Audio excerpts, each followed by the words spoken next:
Hoy repasaremos el movimiento barroco, cómo este se apodera de gran parte de Europa en el siglo XVII y analizando algunos campos literarios y el contenido de este movimiento.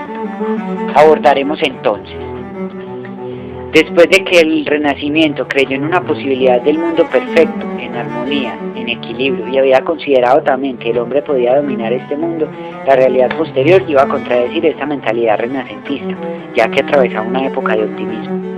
Al ver cómo se expandía esta cultura, surgió la Reforma de Lutero.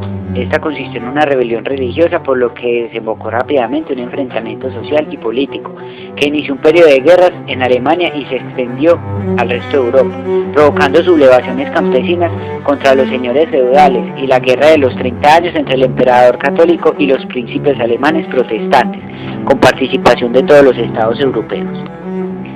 Por el lado de la cultura, el fanatismo y la intransigencia religiosa cerraron el periodo de la libertad de creación y la apertura del humanismo renacentista. Por esto se impusieron dogmatismos religiosos cuya discusión o no aceptación eran perseguidas, desembocando la Inquisición y otros tribunales religiosos. La pregunta es, ¿de dónde sale la palabra barroco? Al parecer proviene de barrueco, que es el nombre con que se designan las perlas irregulares. En efecto, el barroco se caracteriza por la excesividad y sobreabundancia de la decoración.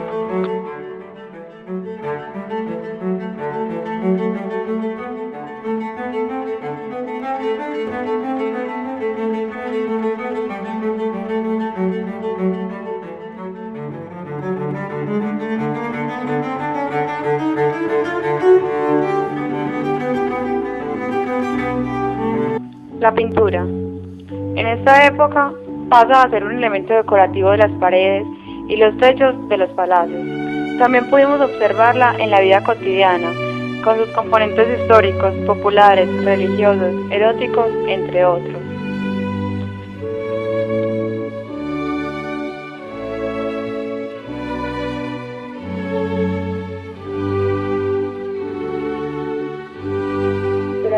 Un importante pintor de esta época fue Diego Velázquez, con su reconocida obra Las Meninas, que se dio durante el siglo de oro español.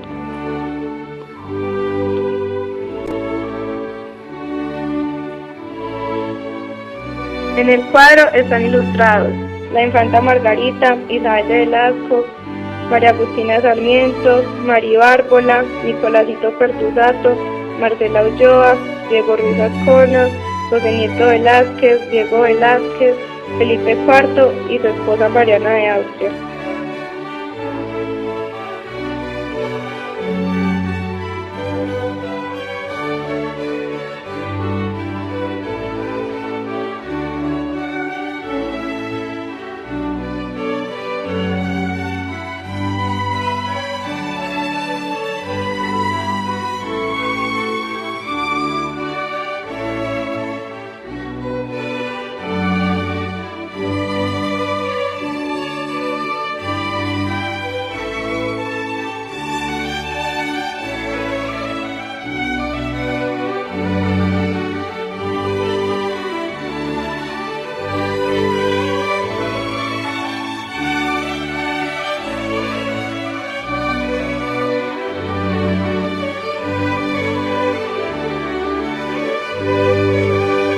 Arquitectura de barroco. Se originó en Inglaterra y en Francia. En Francia lo gustó por el sentido corintio y columnas griegas.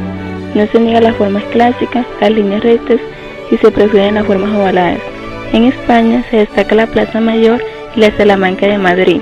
Una de las construcciones barrocas es la Catedral de Santiago de Compostela. Es un templo de culto católico situado en la ciudad homónima en Galicia, España. Uno de los principales destinos de peregrinación de Europa durante la Edad Media, llamado Camino de Santiago. Esta fue determinada para que los reinos hispánicos medievales participaran en los movimientos culturales de la época. En la actualidad sigue siendo un importante destino de peregrinación.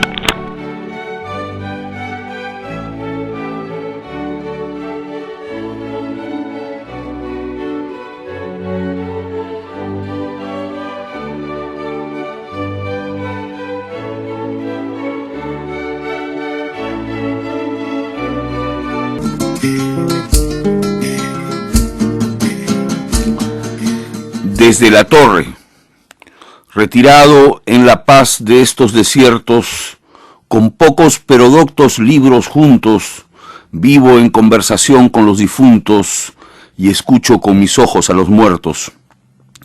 Si no siempre entendidos, siempre abiertos, o enmiendan o fecundan mis asuntos, y en músicos callados contrapuntos al sueño de la vida hablan despiertos. Las grandes almas que la muerte ausenta, de la insidia de los años vengadora, libra, oh gran don Joseph, docta la imprenta. En fuga irrevocable huye la hora, mas aquella el mejor cálculo cuenta, que en la lección y estudios nos mejora.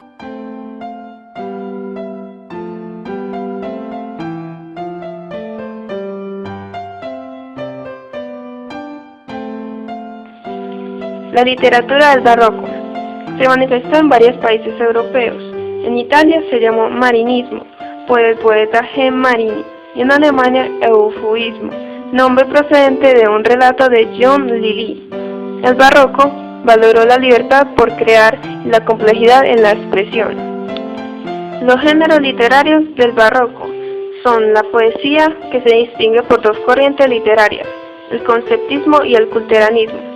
El conceptismo es un estilo que usa conceptos agudos, rebuscados y complicados, la asociación ingeniosa de ideas y palabras. Su mayor representante fue Francisco de Quevedo. El culteranismo tiene un estilo lleno de riqueza de imágenes, alusiones, metáforas y una síntesis complicada, alejándose de lo cotidiano, tratando de crear un lenguaje bello.